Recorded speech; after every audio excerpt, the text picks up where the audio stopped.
Hey, I'm Sadie Singh. And I'm Noah Schnapp. I'm Caleb McLaughlin. And I'm Gaten Matarazzo. I'm Finn Wolfhard from the show Stranger Things. Everybody is excited for season 3. Us included. But in case you haven't seen seasons 1 and 2, or you just need a quick refresher, we're here to catch you up and get you nice and ready for the new episodes. Here we go.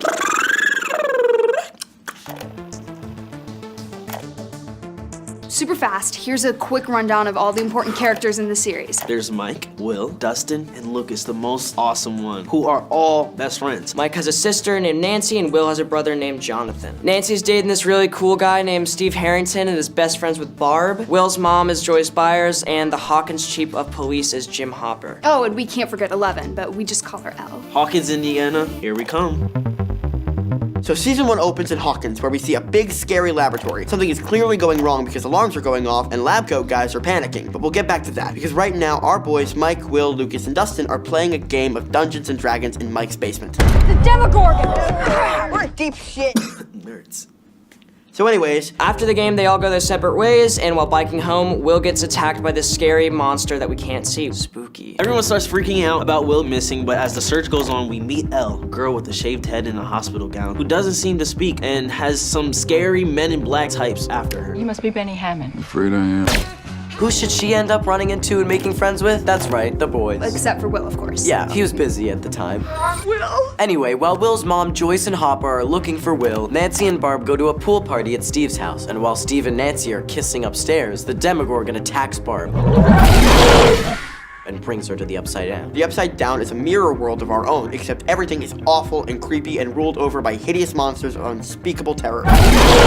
But again, 11 can communicate between our world and the Upside Down, so that's pretty neat. Now, at this point, Will has figured out how to communicate with his mom from the Upside Down using various Christmas lights, which he can flick on and off. This leads to Joyce covering the whole house in tons of Christmas lights and figuring out a system of interdimensional communication all her own. Which makes her look like an absolute crazy person. She's not. I don't care if anyone believes me. Also, we get some gnarly flashbacks that show us Elle was used in these terrible experiments where she's sent into the black void at the lab near Hawkins. Eventually, state troopers find what appears to be Will's body in the water of a local reservoir. As you'd imagine, everyone's pretty shocked and upset. But Hopper, bless him, is suspicious Okay.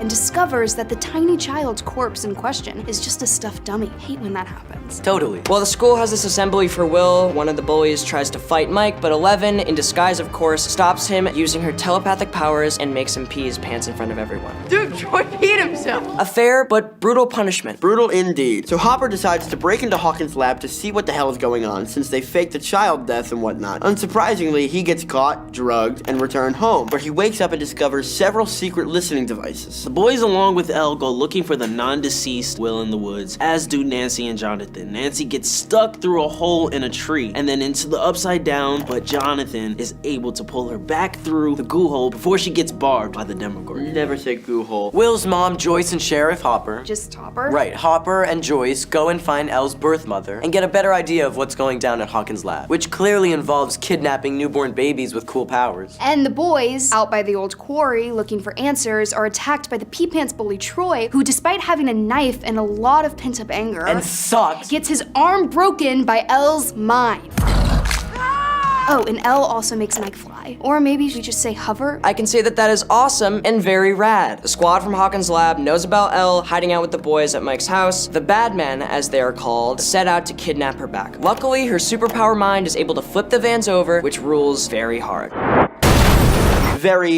Very hard. Now, the boys and Elle are in hiding, and it's a full-on manhunt from scary bad men in black suits. Luckily, Hopper finds them first, and the whole team concocts a plan to build a sensory deprivation tank, which will allow Elle to find Will in the Upside Down. What is this for? Fun. Elle finds Will in the Upside Down using one of her classic telepathic tricks, and while the boys wait with her in the gym, Hopper and Joyce speed off to Hawkins' lab where they're convinced they'll be able to find the entrance to the Upside Down. Unsurprisingly, they're caught almost immediately.